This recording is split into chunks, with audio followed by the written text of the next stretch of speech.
ایمان کو مشکل چیز نہیں بنایا. علم ایک مشکل چیز ہے. علم کے لیے آپ کا سکول میں داخل ہونا ضروری، مدرسہ میں داخل ہونا ضروری. 5 سال پڑھے، 10 سال پڑھیں، 15 سال پڑھیں، کچھ پڑھیں گے، محنت کریں گے، فیس دیں گے، چلو فری جائیں گے، پڑھیں گے، کئی سال لگائیں گے تو علم آئے گا. تو اگر ایمان علم سے مشروط ہوتا تو اتنا مشکل عمل تو ان پڑھ غریب کہاں جاتے؟ ان پڑھوں کو پھر کافر ہی رکھنا مقصود تھا. پھر ان پڑھوں کو کافر رکھنا مقصود تھا. تو ایمان تو ایک ایسی دولت ہے جس میں ان پڑھ پڑھا لکھا سب برابر. تو پتہ چلا کہ وہ کون سی چیز ہے جو اتنی آسان ہے کہ علم والی محنت بھی نہ ہو. آگے معرفت میں ایمان علم سے بھی زیادہ محنت چاہیے. تو وہ اتنی زیادہ محنت والی چیز تو پھر بے شمار لوگ تو بیچارے حاصل ہی نہ کر سکیں. ایمان وہ بھی نہ رہا. اور عمل کی تو ویسے بات ہو گئی کہ ایمان ہو تو عمل قبول ہے، ورنہ قبول ہی نہیں. تو ایمان ایک ایسی چیز کو ہونا چاہیے جو اپنی نیچر میں طبیعت میں اتنی آسان ہو کہ جو چاہے حاصل کر سکے، جو چاہے حاصل کر سکے.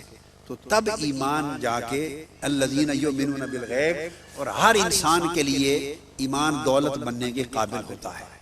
اور وہ ایمان ہے تعلق. ایمان نام ہے تعلق کا، نہ علم کا نام ہے، نہ معرفت کا نام ہے، نہ عمل کا نام ہے. کس کا نام ہے؟ تعلق کا. اور تعلق کی بنیاد پر اعتماد کا. اعتماد کا نام ہے ایمان، مگر وہ اعتماد جو علم پر قائم نہیں، وہ اعتماد جو پہچان اور معرفت پر قائم نہیں، وہ اعتماد جو صرف تعلق پر قائم ہے، چاہت پر قائم ہے، تعلق پر قائم ہے. اس تعلق کے قائم ہونے سے جو اعتماد حاصل ہوتا ہے وہ اعتماد ایمان میں بدل جاتا ہے. ایک شخص کافر جنگ میں حضور علیہ السلام کے خلاف سواری پر سوار ہو کر تلوار لے کر لڑ رہا ہے غزوہ میں. اچانک لڑتے لڑتے حضور علیہ السلام کے سامنے آ گیا، اپنی سواری پر اونٹ پر بیٹھا سامنے آ گیا. اچانک انہیں دیکھا، پتہ چلا کہ یہ محمد رسول اللہ صلی اللہ علیہ وسلم ان کے خلاف لڑنے آیا. آقا علیہ السلام کے چہرے پر جو نگاہ ڈالی تو اس نے دل میں کچھ محسوس کیا، کچھ ہوا، اسے کچھ اندر دل میں کچھ ہوا. اس جو کچھ اندر ہوا اس کیفیت نے اسے مجبور کیا کہ میں ایک بات تو پوچھوں. اس نے اونٹ پر بیٹھے ہوئے حضور علیہ السلام سے خطاب کیا اور کہا، محمد صلی اللہ علیہ وسلم، وہ جو ہوا، وہ جو دیکھنے سے جو کچھ اندر ہوا وہ تعلق تھا. ایک تعلق سا ہو گیا، ایک کشش سی ہو گئی، ایک لگن سی پیدا ہوئی. وہ چھوٹی سی چنگاری جو بڑھتے بڑھتے محبت میں بدل جاتی ہے، وہ تعلق کی چنگاری وہ پیدا ہوئی. ایمان کی بنیاد رکھ دی گئی، پہلی اینٹ رکھ دی گئی، وہ رک گیا. اس اندر ہونے نے اس کو روک لیا اور وہ پوچھتا ہے، محمد صلی اللہ علیہ وسلم، اگر میں آپ پر ایمان لے آؤں، آپ کا کلمہ پڑھ لوں تو مجھے کیا دیں گے؟ مجھے کیا دیں گے؟ کیا ملے گا؟ آقا علیہ السلام سے اس کافر نے پوچھا. ایک بات یہاں سے یہ بھی معلوم ہوتی ہے کہ یہ تھا کافر، ابھی مسلمان نہیں ہوا تھا، مگر یہ پوچھنا کہ آپ کا کلمہ پڑھ لوں تو کیا دیں گے، اس سے یہ پتہ چلتا ہے کہ اس زمانے کے کافروں کے علم اور عقیدے میں بھی اتنی بات تھی کہ اگر کلمہ پڑھ لو تو یہ دیتے ہیں، تو یہ دیتے ہیں، دینے کے قابل ہیں. جب کوئی کسی کو دینے کے قابل سمجھے تو تبھی ملے گا نا. آپ سمجھیں کہ امبیسڈر صاحب مجھے پاسپورٹ دے ہی نہیں سکتے، ان کی طاقت ہی نہیں پاسپورٹ دینے کی، سمجھ لیں، اور جا کے کہہ دیں کہ آپ پاسپورٹ دے ہی نہیں سکتے، پھر گم ہو جائے تو لے کے دکھا دینا، مجھے خط لکھ دینا کہ ہم ان کو مانتے بھی نہیں اور مل بھی گیا. وہ کہیں گے بھی جو دے سکتا ہے وہیں جاؤ. سب سے پہلے آپ کسی استاد کے پاس جاتے ہیں کہ وہ مجھے علم دے گا تو تبھی ملے گا نا. اور اگر آپ سمجھیں کہ یہ علم دے ہی نہیں سکتا تو پھر اس کے بعد پروسیس ہی ختم ہو گیا، کمیونیکیشن ہی نہ رہی. آپ ڈاکٹر کے پاس جاتے ہیں کہ اس کا علاج مجھے صحت دے گا، تو پھر آپ عمل کی طرف بڑھتے ہیں کہ اس پروسیس پر، نسخے پر عمل کرتے ہیں، پوچھتے ہیں، اور اگر آپ کو پتہ ہو کہ یہ مجھے صحت یہاں سے مل ہی نہیں سکتی تو صحت یابی آئے گی کہاں سے؟ تو کسی سے کچھ لینے کے لیے پہلے اس اعتماد کا ہونا ضروری ہے کہ وہ دینے پر قادر ہے، یہ کچھ دے سکتا ہے، اور یہ جاننا، یہ علم اس کافر کو بھی تھا کہ پوچھتا ہے کلمہ پڑھ لوں تو کیا دو گے؟ حضور سے سودا کر رہا ہے۔ آقا علیہ السلام نے فرمایا اچھا میرا کلمہ پڑھ لو تو تمہیں جنت کی ضمانت دیتا ہوں۔ اب حضور علیہ السلام بھی فرما سکتے تھے نادان میں کیا دینے کی طاقت رکھتا ہوں، یہ تو اللہ کی مرضی، تمہیں کچھ دے یا نہ دے، چاہے جنت دے چاہے دوزخ دے، اللہ کی مرضی۔ تو آقا فرما سکتے تھے مگر نہیں، اس جواب سے پھر وہ کلمہ پڑھتا نہیں۔ آقا نے فرمایا کلمہ پڑھ لو میں تمہیں جنت کی ضمانت دیتا ہوں۔ اس نے اونٹ پر ہی بیٹھے، اس نے کہا اب دیر کیوں کروں، اس نے وہیں بیٹھ کے کہا مجھے پڑھائیں کلمہ۔ آقا نے کلمہ پڑھا دیا، اس نے پڑھ لیا، وہ کلمہ پڑھ کے مومن ہو گیا۔ اب اس نے چاہا کہ جس کا کلمہ پڑھا ہے اس کے قدم تو چوم لوں، تو اونٹ سے نیچے اترنے لگا۔ جب پالان میں پاؤں رکھا تو پاؤں پھسل گیا، سر کے بل گرا اوندھے منہ، اور گردن کے بل گرا اور وہی گردن ٹوٹ گئی اور مر گئے، شہید ہو گئے۔ اب چونکہ کلمہ پڑھ کے اترا، اب ہم بھی نہیں کہہ سکتے کہ مر گئے، ہم بھی کہہ رہے ہیں شہید ہو گیا، فوری بولی بدل لی میں نے فوراً۔ اگر 1-2 منٹ پہلے اتر کا پھسل کے مرتا تو آپ اور ہم سب کہتے مر گیا، اب ہم کو ہر کوئی کہہ رہا ہے شہید ہو گیا۔ تو اتنے سے جملے نے کتنی تبدیلی پیدا کر دی، شہید ہو گیا۔ اب میں آپ سے سوال کرتا ہوں، اس نے کوئی نماز پڑھی؟ ابھی تو کلمہ پڑھنے کے بعد اس نے نماز سیکھی نہیں، پڑھنی کہاں تھی؟ روزہ نہیں رکھا، حج نہیں کی، زکوٰۃ نہیں دی، ارکان اسلام پہ عمل نہیں کیا، فرائض پہ عمل نہیں کیا، حلال حرام کا فرق نہیں سیکھا، ابھی شریعت کے کسی چھوٹے بڑے حکم پر عمل، کوئی عمل اس کے پلے نہیں ہے، کوئی عمل سرے سے اس کے پلے نہیں ہے، فقط کلمہ پڑھا ہے۔ بابا فرید گنج شکر اس کے رتبے کے برابر ہیں،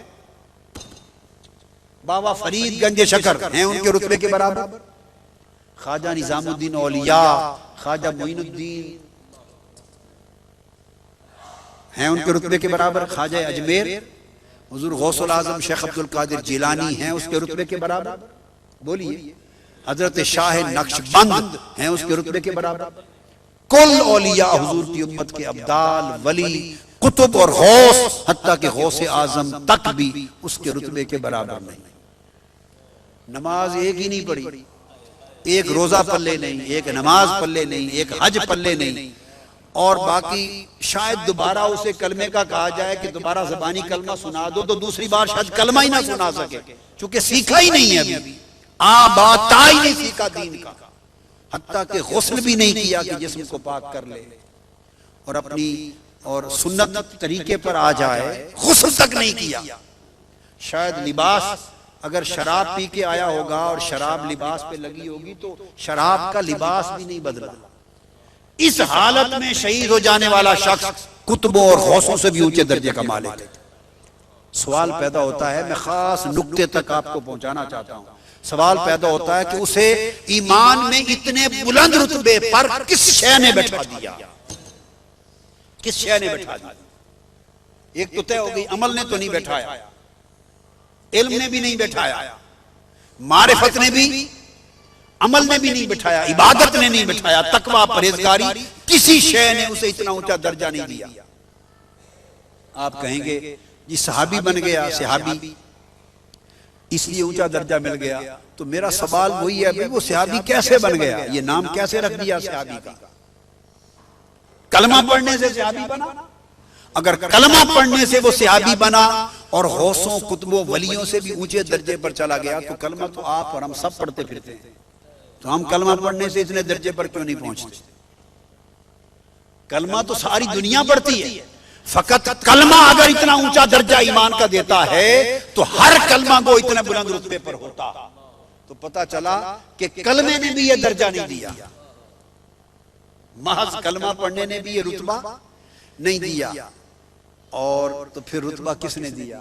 ہاں فقط آپ کہتے ہیں نا کہ جس نے ایمان کی نگاہ سے حضور کا چہرہ تک لیا، تعریف یہ ہے وہ صحابی بن گیا۔ تو ایمان کی نگاہ تو آپ کی بھی ہے، کلمہ تو آپ کے پاس بھی ہے، آپ میں اور اس میں فرق کیا تھا؟ کلمہ آپ کے اور ہمارے پاس بھی ہے، اور پھر اس کے پاس فرق کیا ہے؟ فرق فقط ایک شے کا تھا، باقی اعمال صالحہ عبادات کا تو ابھی موقع ہی نہیں آیا۔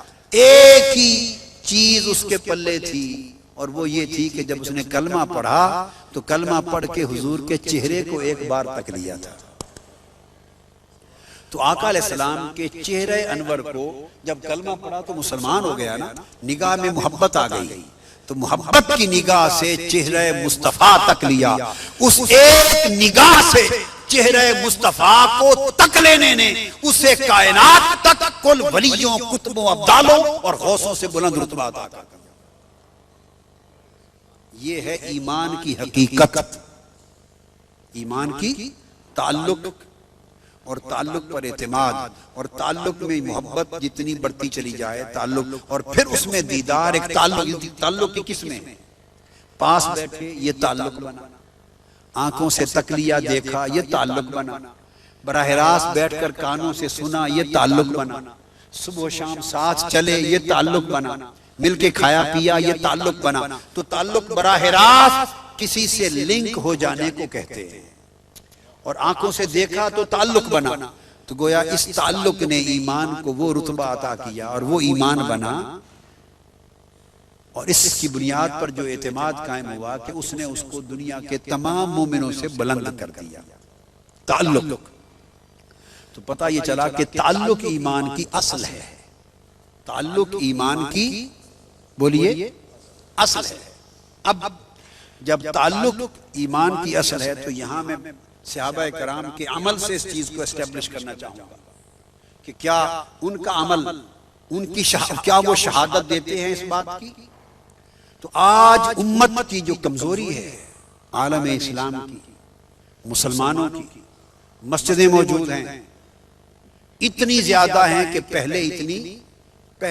پہلے زمانوں سے تعداد میں مسجدیں زیادہ ہیں مگر ایمان کمزور ہے، مسجدیں زیادہ ہیں مگر ایمان کمزور، مدرسے زیادہ ہیں پہلے سے مگر ایمان کمزور، مسلمان تعداد میں زیادہ ہیں پہلے سے مگر ایمان کمزور۔ مسلمانوں کا صدقہ خیرات کرنا، ایک آفت بلا کسی ملک پہ آ جائے مسلمان اتنی مدد کرتے ہیں پوری دنیا میں کہ پہلے اتنا تصور نہیں تھا مگر ایمان کمزور۔ حاجیوں کی تعداد زیادہ ہے ہر سال، آج چلے جائیں 10 15 20 25 50 سال پہلے تصور نہیں تھا جتنی حاجیوں کی تعداد 30 لاکھ ہوتی ہے، تقریباً 30 35 لاکھ تعداد ہوتی ہے حاجیوں کی مگر ایمان کمزور۔ مسجدوں میں اعتکاف بیٹھنے والے زیادہ ہیں مگر ایمان کمزور، حج کرنے والے زیادہ مگر ایمان کمزور، نمازیں پڑھنے والے مسجدوں میں تعداد زیادہ ہے۔ ایسے علاقے میں دیکھ عرب دنیا پوری میں چلے جائیں، اذان ہوتی ہے مسجد بھر جاتی ہے نماز کے لیے مگر ایمان کمزور، روزے دار زیادہ ہیں مگر ایمان کمزور، علم زیادہ ہے مگر ایمان کمزور۔ اب سوال پیدا ہوتا ہے کہ ایمان کمزور کیوں ہے سب کچھ زیادہ ہونے کے باوجود؟ بنیادی وجہ بتانا چاہتا ہوں، وہ یہ کہ ایمان کی جو اصل تھی تعلق اللہ اور رسول کے ساتھ، تعلق اللہ اور بولیے پھر بولیے تعلق اللہ اور رسول کے ساتھ، وہ تعلق کمزور پڑ گیا ہے، بقایا سب کچھ زیادہ ہے اس لیے ایمان کمزور ہو گیا ہے، تعلق کمزور پڑ گیا۔ جب اللہ پر ایمان لائے اس کا مطلب بھی اللہ سے تعلق، اور یہ بات بھی سمجھا دوں اب آگے اگلا نقطہ چلتے ہوئے کہ اللہ سے تعلق براہ راست کوئی شے نہیں ہے، کسی شخص کا اللہ سے براہ راست تعلق نہیں ہوتا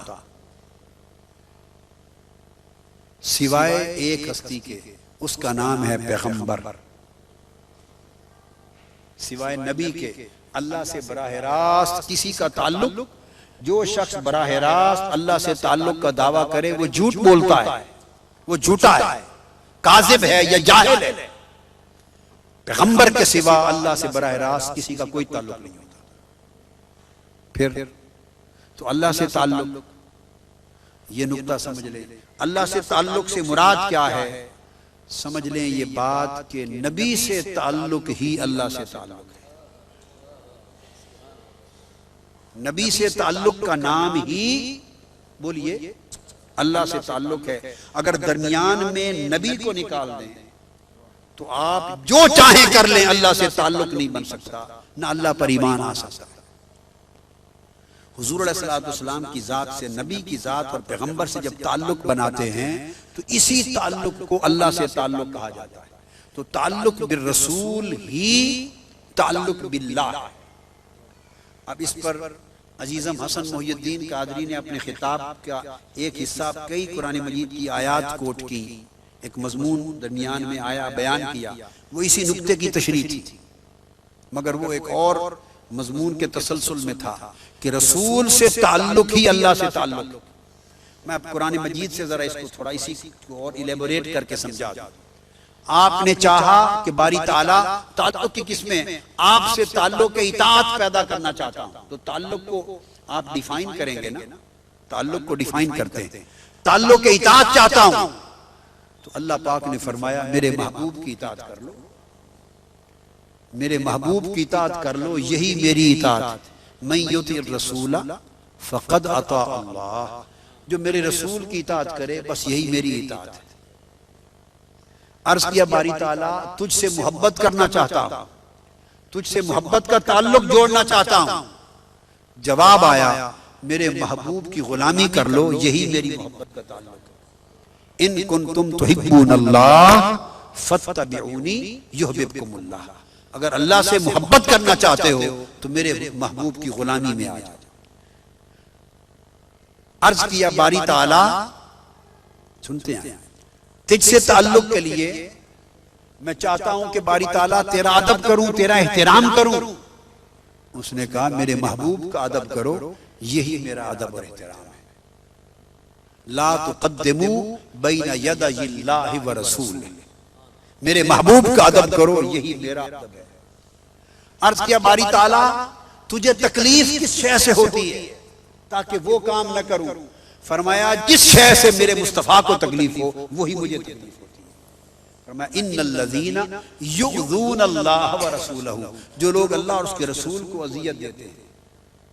باری تعالیٰ تیری نافرمانی کیا ہے؟ فرمایا جو میرے محبوب کی نافرمانی کرے وہی میری نافرمانی. من اطاع محمدا فقد اطاع اللہ ومن عصى محمدا فقد عصى اللہ. جس نے حضور کی نافرمانی کی یہی اللہ کی نافرمانی.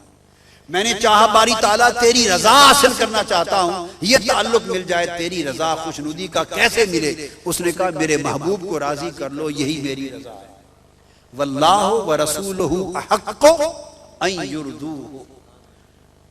ہم نے سوال کیا باری تعالیٰ تیری بارگاہ سے بخشش چاہتے ہیں، یہ تعلق مغفرت کا چاہتے ہیں، کیسے ملے؟ فرمایا میرے محبوب کے در پر جا کر معافی مانگ لو، وہ شفاعت کر دیں، یہی میری معافی ہے. وَلَوْ أَنَّهُمْ إِذْ ظَلَمُوا أَنفُسَهُمْ جَاءُوكَ فَاسْتَغْفَرُوا اللَّهَ وَاسْتَغْفَرَ لَهُمُ الرَّسُولُ لَوَجَدُوا اللَّهَ تَوَّابًا رَحِيمًا. محبوب دو لب ہلا دیں، ان کے در پہ چلے جاؤ، یہ میری بخشش ہے. ہم نے کہا باری تعالیٰ ہم چاہتے ہیں تجھ سے بیعت کریں، جو عزیزم بیٹے حسن محی الدین نے بیان کیا، تجھ سے بیعت کریں، تیرے ہاتھ میں ہاتھ دیں. اس نے فرمایا میرا تو ایسا ہاتھ ہے ہی نہیں کہ تم ہاتھ میرے ہاتھوں میں دیتے پھرو، جاؤ مصطفیٰ کے ہاتھ پہ بیعت کرو، یہی مجھ سے بیعت ہے. ان الذین یبایعونک انما یبایعون اللہ ید اللہ فوق ایدیہم. باری تعالیٰ ہم چاہتے ہیں تیری بات سنیں، تیری بات سنیں کہ تیری آواز سنیں، یہ تعلق پیدا ہو سما کا. اس نے کہا میرے مصطفیٰ کے جب لب ہلے تو مصطفیٰ کی بات سنا کرو، اس کی بات ہی میری بات ہوتی ہے. وما ینطق عن الہوی ان هو الا وحی یوحی. جیسے فرمایا، یہ پڑھا انہوں نے آیت کہ باری تعالیٰ ہم چاہتے ہیں کہ تو کس طرح مارتا ہے کفار کو، کس طرح ضرب دیتا ہے وہ دیکھ. تو اس نے فرمایا میرے محبوب کی ضرب دیکھو، یہی میری ضرب ہوتی ہے. وما رمیت اذ رمیت ولکن اللہ رما. تو گویا جتنی باری تعالیٰ تو حرام کیسے کرتا ہے؟ اس نے فرمایا میرا محبوب حرام جس کو کرتا ہے اسی کو میں حرام کرتا ہوں، میرا محبوب جس کو حلال کرتا ہے وہ میرا حلال کردہ ہوتا ہے۔ وَيُحِلُّ لَهُمُ الطَّيِّبَاتِ وَيُحَرِّمُ عَلَيْهِمُ الْخَبَائِثَ۔ تو گویا اللہ سے براہ راست کوئی تعلق نہیں ہے، آپ جس طرح کا تعلق اللہ سے قائم کرنا چاہیں وہی تعلق مصطفیٰ کی بارگاہ میں حضور سے قائم کریں، بس ایک تعلق کو چھوڑ کر، ایک کو چھوڑ کر باقی ہر تعلق مصطفیٰ کے قدموں میں ہے، اور جو حضور سے تعلق بنے گا وہی اللہ سے تعلق ہوگا، اور جو آپ نہیں کر سکتے وہ تعلق عبادت ہے۔ بس کیا تعلق عبادت ہے؟ آپ اللہ کی نماز پڑھتے ہیں، حضور کی نماز نہیں پڑھ سکتے، اللہ کی عبادت کرتے ہیں، حضور کی عبادت نہیں کر سکتے، عبادت صرف اللہ کی ہے۔ تو اللہ پاک نے فرمایا میں نے جتنے تعلقات کی جہتیں ہیں، مجھ سے تعلق کی جتنی قسمیں ہیں، مجھ سے تعلق کی جتنی شکلیں ہیں، مجھ سے تعلق کی جتنی نسبتیں ہیں، مجھ سے تعلق کی جتنی صورتیں ہیں، میں نے سب دروازے براہ راست بند کر دیے ہیں۔ خبردار میرے دروازے پر براہ راست کسی قسم کا تعلق پیدا کرنے کے لیے کوئی آ کے آواز نہ دے۔ جس نے مجھ سے تعلق پیدا کرنا ہے جس قسم کا، وہ بارگاہ مصطفیٰ میں جا کر تعلق پیدا کرے۔ میں نے ایک ہی دروازہ اپنے لیے کھول رکھا ہے اور وہ عبادت کا۔ جس نے عبادت کرنی ہے مجھ سے تعلق ہے عبادت، وہ سیدھا میری عبادت کرے، وہ سیدھا میری عبادت کرے، اور علاوہ عبادت کے باقی جو تعلق مجھ سے قائم کرنا چاہتے ہو میرے محبوب سے کر لو، وہی مجھ سے تعلق ہے۔ اور جو رہ گئی عبادت وہ اپنے لیے خاص کر دی، اور اس میں بھی فرمایا، صحابہ نے پوچھا، حکم دیا سلو، نماز پڑھو، اقیم الصلاۃ، نماز قائم کرو۔ انہوں نے پوچھا باری تعالیٰ نماز تو اللہ کی ہے، قائم کریں، مگر کریں کس طرح؟ اس کا طریقہ معلوم نہیں۔ تو حضور علیہ السلام نے فرمایا حدیث میں، سلو کما رأیتمونی اصلی، گھبراتے کیوں ہو؟ مجھے دیکھو جیسے میں پڑھتا ہوں اسی طرح تم بھی کر دیا کرو، یہ نماز ہو جائے گی۔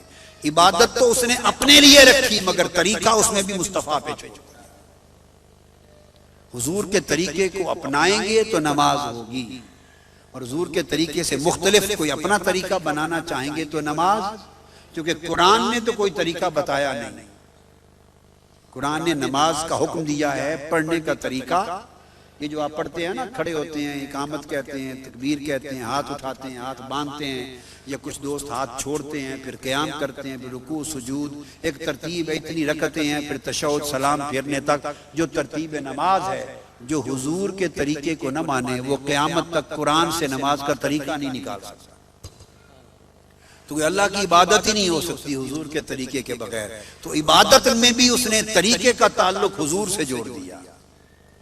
تو سمجھانا مقصود یہ تھا کہ اللہ سے تعلق کا نام ایمان، اللہ پر ایمان، حضور سے تعلق کا نام رسول پر ایمان، مگر ہر دو ایمان کے اندر جو رسول سے تعلق ہے وہی اللہ سے تعلق ہے۔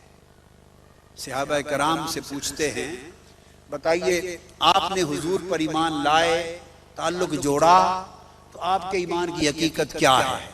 حضرت عبداللہ بن عمر رضی اللہ تعالیٰ عنہ کا قول ہے، بیان کرتے ہیں، کہتے ہیں ان اللہ بعث الینا محمدا ولا نعلم شیئا فنفعل کما رأیناہ یفعل۔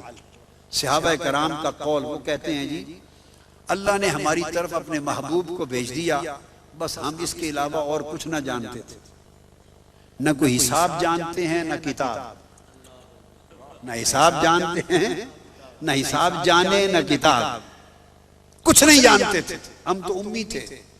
وہ کہتے ہیں ہم تو ان پڑھ تھے، قرآن نے بھی کہا کہ ان پڑھوں میں بھیجا، قرآن نے بھی کہا ہم نے بعث فی الامیین رسول، ان پڑھوں میں بھیجا، تو علم کی تو جڑی کاٹ کے رکھ دی، اور ان پڑھ تھے تو مومن بن گئے، اور سب سے اونچے مومن بن گئے۔ تو علم تو اس ایمان کے بعد آیا، فروغ پایا۔ تو فرمایا صحابہ کرام نے تو ہم تو امی ان پڑھ تھے، ہمیں تو صرف ایک بات دیکھی اور ایک ہی جانتے ہیں کہ حضور آئے ہمارے پاس صلی اللہ علیہ وسلم، اللہ نے اپنا محبوب ہمارے اندر بھیج دیا، ولا نعلم شیئا، اور ہم تو صرف حضور کو جانتے ہیں اور کچھ نہیں جانتے۔ حضور کو جانتے ہیں اور کچھ نہیں جانتے. اور فرمایا پھر آپ یہ عبادت اور نماز روزہ یہ کس طرح کرتے ہیں؟ انہوں نے کہا جی ہمیں تو کوئی پرابلم ہی نہیں ہے، نہ ہمارا کوئی درد سر ہے، ہم تو حضور کو دیکھتے ہیں جیسے حضور کرتے ہیں ویسے ہی کر دیتے ہیں، بس ہمارا دین ہو جاتا ہے. یہ ہمارا جیسے حضور کو دیکھتے ہیں ویسے ہم بھی عمل کرتے ہیں، ہمارا دین بن جاتا ہے. تو گویا مرکز و محور حضور علیہ الصلوۃ والسلام سے تعلق ہے. اب تعلق کی چند مثالیں سمجھا دوں تاکہ وہ نقطہ سمجھ میں آ جائے کہ آج ہمارے زوال کا اصل سبب کیا ہے. زوال کا سبب میں ڈنکے کی چوٹ پہ ایمانداری کے ساتھ کہہ رہا ہوں، حقیقت کہہ رہا ہوں کہ حضور علیہ السلام سے ہمارا تعلق کمزور ہو گیا ہے. بس تعلق کمزور ہو گیا. اس تعلق میں گرمی نہیں رہی، اس تعلق میں تپش نہیں رہی، اس تعلق میں اضطراب نہیں رہا، اس تعلق میں پختگی نہیں رہی آقا علیہ الصلوۃ والسلام کی ذات سے. اس تعلق میں، اور وہ تعلق میں جب پختگی آتی ہے تو وہ تعلق محبت کہلاتا ہے. اس محبت میں اور پختگی آتی ہے تو وہ عشق کہلاتا ہے. وہ عشق اور پختہ ہوتا ہے تو جنوں کہلاتا ہے. مجنوں ایک کتے کو پکڑ کے اس کی تلوے پاؤں چوم رہا تھا. کسی نے کہا پاگل ہو گئے ہو مجنوں، کتے کے پاؤں چوم رہے ہو. اس نے کہا پاگل میں نہیں ہوا، تم ہو گئے ہو. اس نے کہا ہم ہوئے ہیں یا تم، یہ چومتے کیوں ہو؟ تو اس مجنون نے جواب دیا صرف اس لیے چومتا ہوں تمہیں سمجھ ہی نہیں. یہ میں نے دیکھا ہے کبھی کبھی لیلا کی گلی سے گزر جاتا ہے، پائے سگ بوسیدہ مجنون، خلق گفتہ نیچے بود، گفت گاہے گاہے ایندر کوئے لیلا رفتہ بود. کبھی کبھی یہ لیلا کی گلی سے گزر جاتا ہے اس لیے اس کے پاؤں چومتا ہوں. تو دوستو تعلق جب پختہ ہوتا ہے تو محبت میں بدلتا ہے، محبت پختہ ہوتی ہے عشق میں بدلتی ہے، عشق پختہ ہوتا ہے تو جنوں میں بدلتا ہے. جب محبت رسول پر کیفیت جنوں آ جائے اور امت مجنونانہ طریقے سے پیغمبر سے محبت کرنے لگ جائے تو پھر اپنے پیغمبر کے دین کے سوا کہیں نگاہ اٹھا کے دیکھنا پسند نہیں کرتی. جب عشق پختہ ہو جائے تو پیغمبر کی دی ہوئی ثقافت کے سوا کسی اور ثقافت کی طرف نگاہ اٹھا کر دیکھنا دوبارہ نہیں کرتی. پیغمبر کے بتائے ہوئے راستے کے سوا، پیغمبر کے دیے ہوئے نظام کے سوا، پیغمبر کے دیے ہوئے کلچر کے سوا، پیغمبر کی عطا کردہ ویلیوز اور قدروں کے سوا کسی اور اقدار اور ویلیوز کی طرف نگاہ اٹھا کر امت دیکھنا گوارا نہیں کرتی. اور پھر اس کا ایمان ہوتا ہے کہ دنیا کے سارے معاشروں کے کلچر ترقیوں کے باوجود اپنی جگہ، مگر جو کلچر مصطفیٰ کے قدروں سے نصیب ہوا ہے اس سے زیادہ مضبوط اور ترقی یافتہ بہتر کلچر کوئی نہیں ہو سکتا.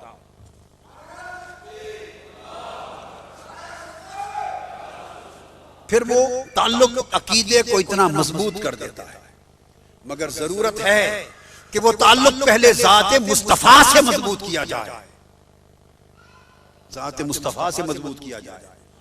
اور یہ جب ہندوستان پر برطانوی سامراج نے حکومت شروع کی ہندوستان پر، اور انہوں نے بڑی طویل اسلام کی تاریخ کا مطالعہ کیا اور اس بات پر قرید کرنا چاہیے، تحقیق کی کہ وہ کون سا گوشہ ہے مسلمانوں کے ایمان کا، وہ کون سا گوشہ ہے کہ جو ان کی لاکھوں کمزوریوں کے باوجود بطور امت ان کو مرنے نہیں دیتا، گرنے نہیں دیتا. 100 بار گرتے ہیں پھر سنبھل جاتے ہیں. ایک وقت آتا ہے زوال کے بعد پھر مجتمع ہو جاتے ہیں.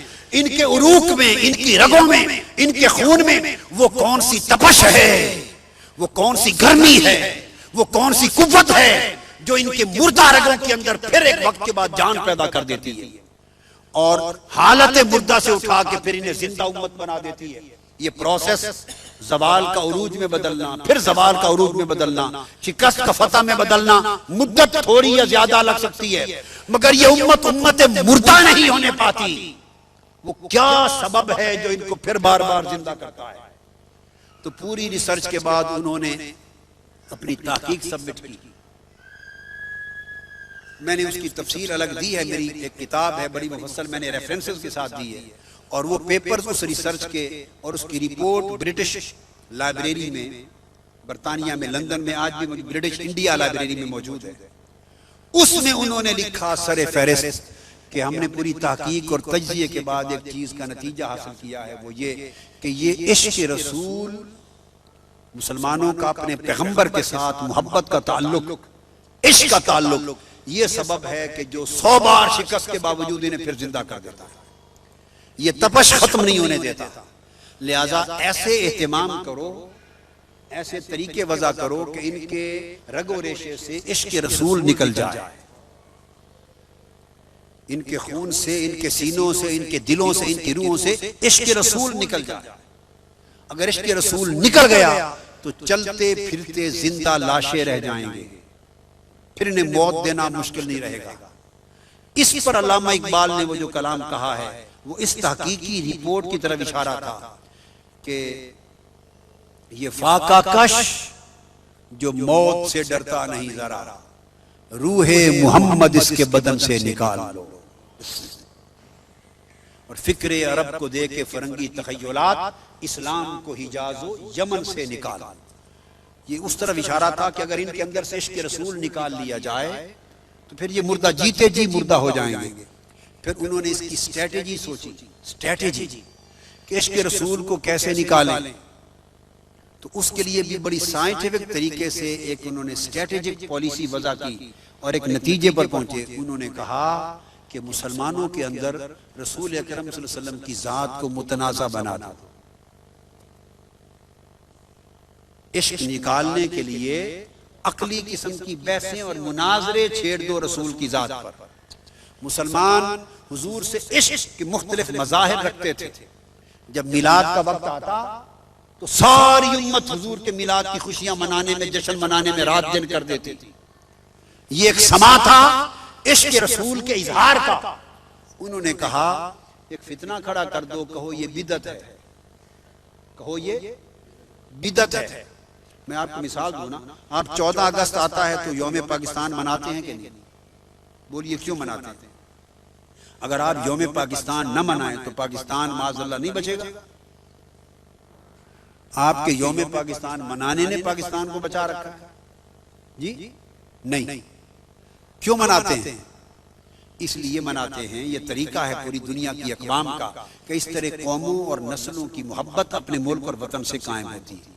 سال کے بعد ایک دن آتا ہے کہ اس دن پاکستان کے قیام کا شکریہ ادا کرتے ہیں، اس قیام کے دن پر خوشیاں مناتے ہیں، اور یہ خوشی کا جو اظہار ہوتا ہے وہ دراصل اپنے ہوم لینڈ، اپنے وطن کے ساتھ آپ کی محبت کے سلسلے زنجیر کو برقرار رکھتا ہے، ایک تسلسل ہوتا ہے۔ اب یوم قائد اعظم مناتے ہیں، انہوں نے پاکستان دیا بنا کر ان کا احسان مندی کا اظہار بھی ہے اور اپنے قائد کے ساتھ ایک محبت کا اظہار بھی ہے۔ تو یہ مظاہر ہوتے ہیں۔ انہوں نے کہا کہ جہاں حضور کے عشق اور محبت کا کوئی مظہر نظر آئے وہاں فتوے مولویوں کو انگیج کر کے مقابلے، مناظرے، مجادلے، فتوے لگوا دو۔ یہ بدعت ہے، یہ ناجائز ہے، یہ حرام ہے۔ وہ کیا ہوگا کہ بدعت حرام کے فتوے لگا کر حضور کی نعتیں پڑھیں تو نعتیں کیا ہیں؟